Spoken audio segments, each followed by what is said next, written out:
peel back the imagery in the book of Revelation, about every 75 to 100 years, somebody comes along and has figured out exactly what everything is a picture of and everything represents. And so far, the guys who did it in 400 AD have been wrong. 600 AD, they've been about most of it.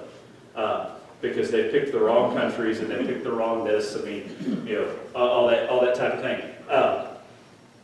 But some things there's been some general agreement on. The 24 elders, one of the things that you look for that, generally speaking, is we've come back to, this keeps coming back, is the idea of how many tribes of Israel did you have? How many apostles did you have? 12. What's 12 plus 12? I wasn't aware there was going to be any. It was my understanding there would be no math. Yes, 24. 12 elders of the Jewish people, 12 elders of the church, and the 12 tribes and the 12 apostles. That may not be it. It may be something else entirely. But that is the most frequent interpretation you'll get on that. It's not one I would argue with. I don't know for sure that it's right. I'll figure I'll ask the Lord later if He decides to let me know. But that's what you've got going on with the 24 elders, because one of the main thrusts of the book of Revelation, we treat it like a puzzle to be unlocked, and there's lots of fun puzzly things to unlock from it. But one of the main thrusts of the book of Revelation is this: the supremacy of Christ above everything else. You have the supremacy of Christ above the Roman Empire. Okay, that whole image of holding the 7 stars in his hand. Okay, Diocletian's the Roman emperor at the time, and he's issued coins that show him holding 7 stars that represent the 7 hills that the city of Rome is on in his hand, claiming he holds the whole world in his hand as the Roman emperor. And now Jesus reveals himself through his word to John as the one who holds the 7 stars in his hand. It's no, Diocletian, not you, bad boy, sit down, hush. Okay, it's the supremacy of Christ over that. It's the supremacy of Christ over the Roman Empire. It's the supremacy of Christ over the suffering of the people of his followers as they face persecution. Diocletian's one of the first major empire-wide persecutors of the faith. Okay? So he's one of the first real troublemakers for everybody. Nero causes a little bit of trouble for some of them, but these other guys come along and they start causing trouble everywhere. And then if the 24 elders are the 12 elders of the Jews, the 12 apostles, then it's the supremacy of Jesus not only over his followers, but also over Judaism. He's the fulfillment of the Old Testament law and the Old Covenant. And so you've got that build-up, and then you've got, here's Satan and the beast and the false prophet and all of these. And who puts the whooping on them?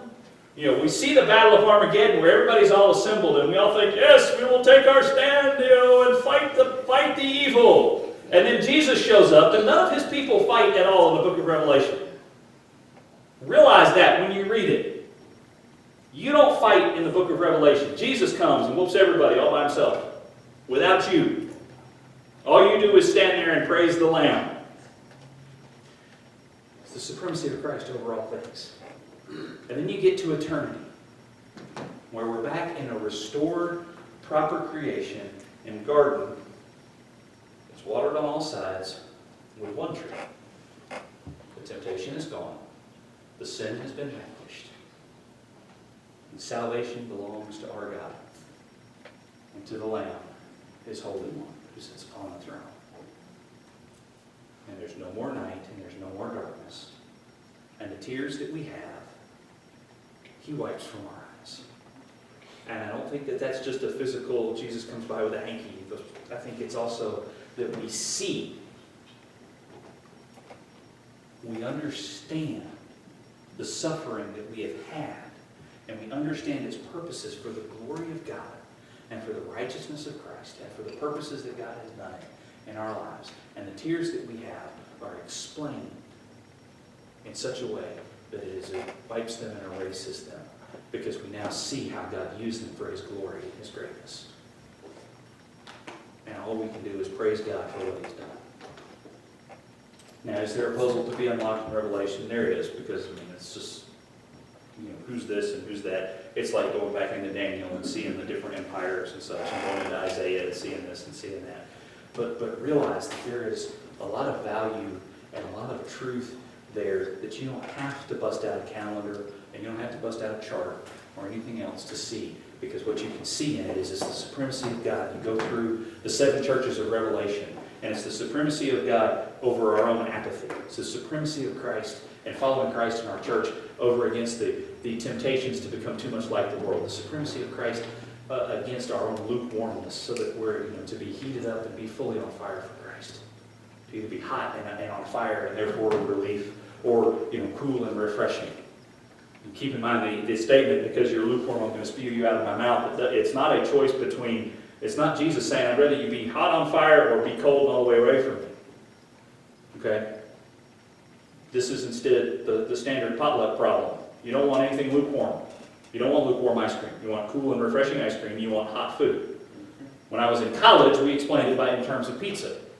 You either want hot pizza or you want cold pizza. But the pizza that's just sat out in your dorm room overnight, you'll still eat it, but you really want to spew it out of your mouth because it's terrible.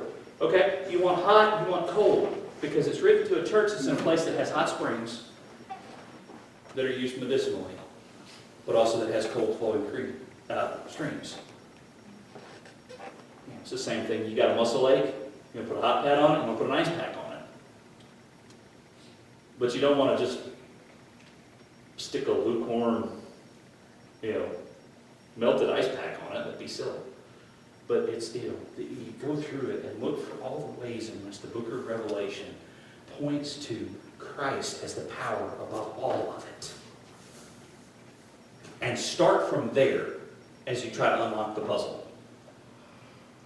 Because it's a puzzle that when you flip it over and look at what the picture is, it's a picture of the lion and the lamb, the rider on a white horse who comes forth in victory, and out of it, he's got a new name, King of Kings and Lord of Lords. And he's got a sharp sword. He goes forth. But he also restores and brings us into a kingdom that is beyond all that we can imagine. That the only way to describe it is to take the most precious and valuable things that you can think of and make them the ordinary, routine trappings of life. Gold, that many of the people in the church in the first century never had much of, if they ever had it at all, becomes the rocks that you stomp on. Precious jewels become the stuff that you carve your gate out of. We tend to think that, up until the Industrial Revolution, we always had clean water everywhere. Y'all, the Roman harbors were filthy.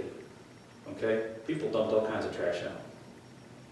The idea of a crystal clear sea was beyond what most people would have ever experienced. Because when they looked out at the harbor, it's like, what is that? I don't know what they threw in the lake. People clean fish and dump the parts that they didn't use just back into the water. That type of thing. So see that as the overarching picture in Revelation. The victory of Christ over all things.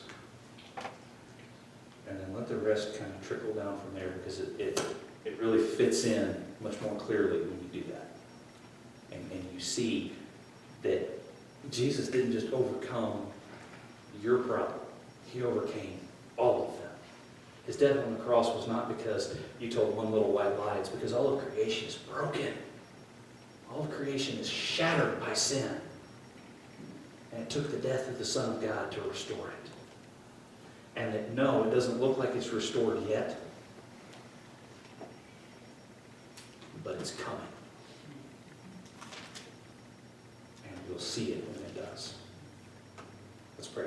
Father, thank you for this day. Thank you for the opportunity we have to be here. We pray, Lord God, that you'll help